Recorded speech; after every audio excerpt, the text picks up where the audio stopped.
Well, let's sum today's work up.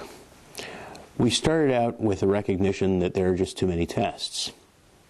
Equivalence class analysis deals with that by creating a stratified sampling strategy. You take your population of too many tests, you break it down into a bunch of subclasses, and within each subclass you say, oh, I'm going to use this value to represent the class. If you do a good job, you choose a best representative for that class, the one that's more likely to show a failure than any of the rest.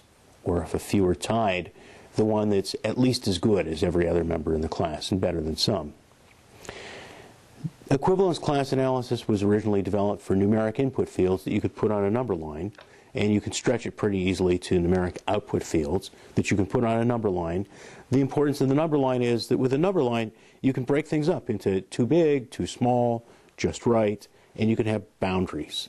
And so our best representatives are boundary cases.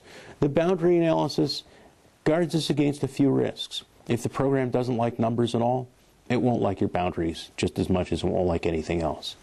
If the program misclassifies inbounds and out-of-bounds numbers, it's probably going to misclassify it in the specification of the boundaries themselves. And so the boundary tests are by far and away the most powerful, perhaps the only values that will show that misclassification. If we know the range of values, what's valid, what's invalid, then we can mechanically come up with the right boundary tests. It's really simple. The problem is that there are more risks than just the two that I mentioned. For example, there's dealing with non-integers, or there's dealing with time. Well, we can turn those into a boundary analysis that can be done mechanically too.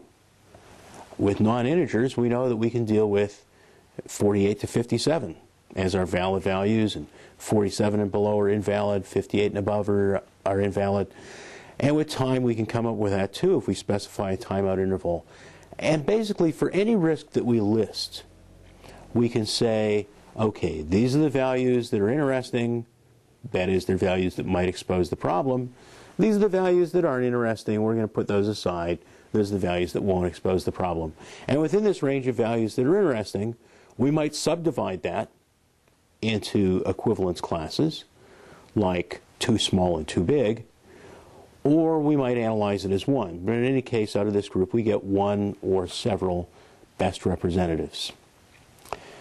We can do that mechanically as long as we fully analyze that risk. And a tester can fully mechanically do a domain analysis for any variable as long as the tester has a list of all of the risks, which the tester won't have.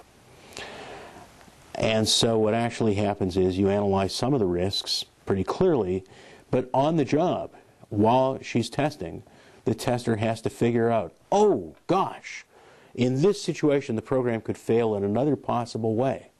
And then she has to do the analysis herself, not mechanically, figuring out what the valid values, not valid values, what the error triggering values might be, what the values that couldn't reveal an error would be, and then within the ones that could reveal the error, which ones are interesting.